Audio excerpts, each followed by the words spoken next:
or at least weren't going to be involved, and they got attacked. And it had the reverse effect. The neighbors came onto our side and started attacking them, and actually quite successfully. If you look at Saudi Arabia, you look at UAE, Qatar, and others.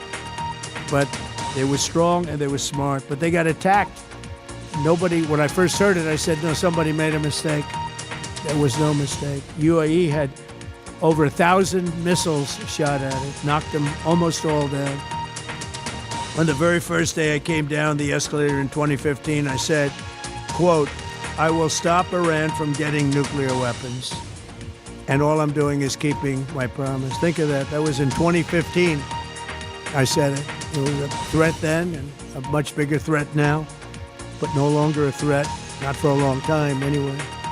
We want to keep it that way. As we continue Operation Epic Fury, we're also focused on keeping energy and oil flowing to the world. And I will not allow a terrorist regime to hold the world hostage and attempt to stop the globe's oil supply. And if Iran does anything to do that, they'll get hit at a much, much harder level. I will take out those targets that were easy and that I mentioned just before. We'll take them out so quickly, they'll never be able to recover, ever.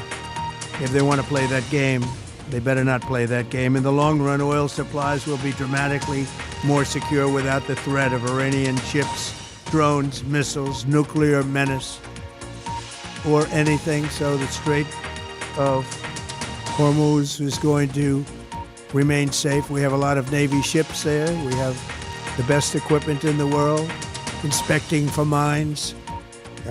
Again, most of their ships are down at the bottom of the sea, but we will hit them so hard that it will not be possible for them or anybody else helping them to ever recover that section of the world if they do anything. In recent years, the regime and its terror proxies have launched attacks on hundreds of commercial vessels. We're putting an end to all of this threat once and for all, and the result will be lower oil prices, oil and gas prices for American families. We've done that. We've done it. We brought it very low. This was just an excursion into something that had to be done. We're getting very close to finishing that, too. In the meantime, during this brief disruption, the United States is offering political risk insurance to any tankers operating in the Gulf. So we're putting up risk insurance. We'll perhaps go alongside of them for protection. We don't think it'll be necessary if it is. And if they do anything, the price will be incalculable.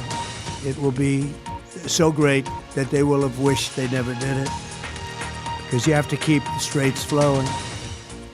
With all of that, it affects other countries.